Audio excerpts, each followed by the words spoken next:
It seems to me that there's this huge incompatibility between certain types of drivers. I mean, when people talk about this nonsense of road rage, as far as I'm concerned, road rage has been around since the year dot and always will be there. Yeah, we have a name for it now.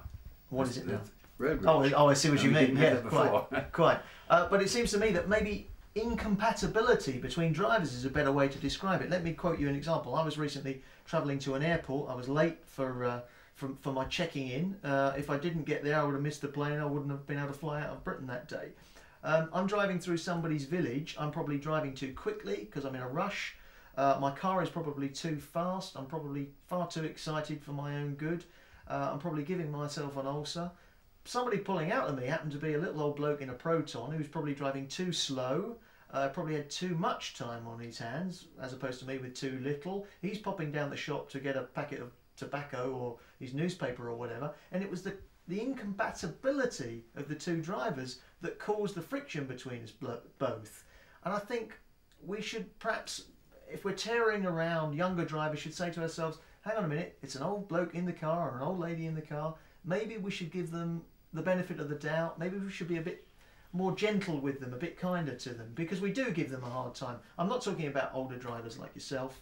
I'm talking about the people in their 70s who are clearly out of touch with the real world, and often their cars are out of touch as well. But is that a good thing?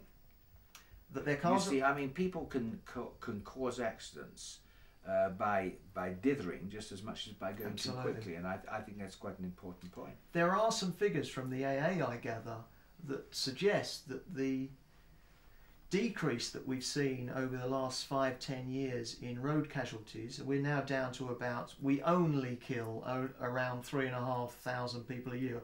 That's still 3,500 too many, but the figure used to be much higher.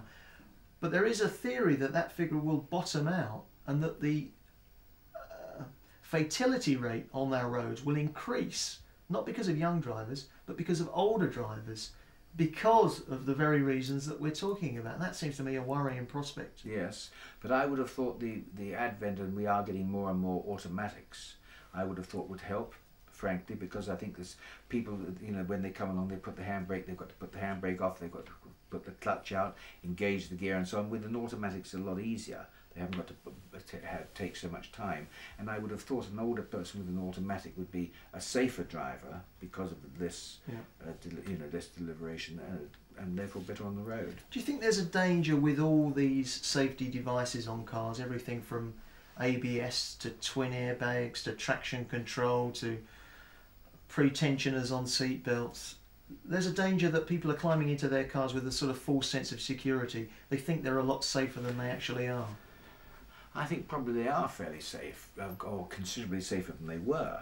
I think that a lot of thought, I think, has to be given to young children and the use of airbags, because I was reading a rather disturbing article the other day that the airbags can kill young children because they're put in the wrong way round and all that sort of thing. You know, not having them facing you, which is bad, and so on. They should, of course, always be in the back. But I think the safer we can make cars, certainly the better. I think motor racing, I think, is a good example of how much safer the cars are. I mean, if we had the safety of the cars that are here today now, I mean, people like Jimmy Clark would be alive. I mean, there'd be so many people that would never have died.